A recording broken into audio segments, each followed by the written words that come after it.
Welcome to Burlap Teachers. Enjoy the video. First, prepare both devices so pairing goes smoothly. Turn on your phone Bluetooth and keep the phone within 3 feet of the Garmin Approach S62 while pairing. Charge the watch to at least 20% battery to avoid interruptions. On your phone, install the Only Way app from the App Store and sign in with your account. Grant location and Bluetooth permissions when prompted. Close other Bluetooth apps to reduce interference and power cycle the watch if it was recently connected to another phone. Now perform the pairing sequence step by step. Open the Only Way app, go to Add Device or Devices, and wait for the app to discover the Garmin Approach S62. Select it when it appears. On the watch, go to Settings, then Phone, then Pair Mobile Device to start advertising. The watch will display a pairing code.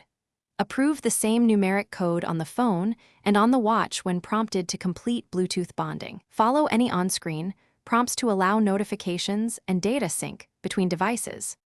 If pairing fails, troubleshoot methodically. Toggle your phone Bluetooth off and on and wait 10 seconds before retrying. Keep the phone within 3 feet. Force close the Only Way app, reboot your phone, and then restart the watch to clear temporary errors. If you see stale pairings on the watch, remove old phone entries in Settings Phone.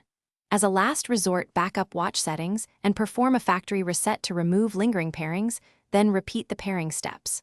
Once connected, verify notifications and sync settings in Only Way.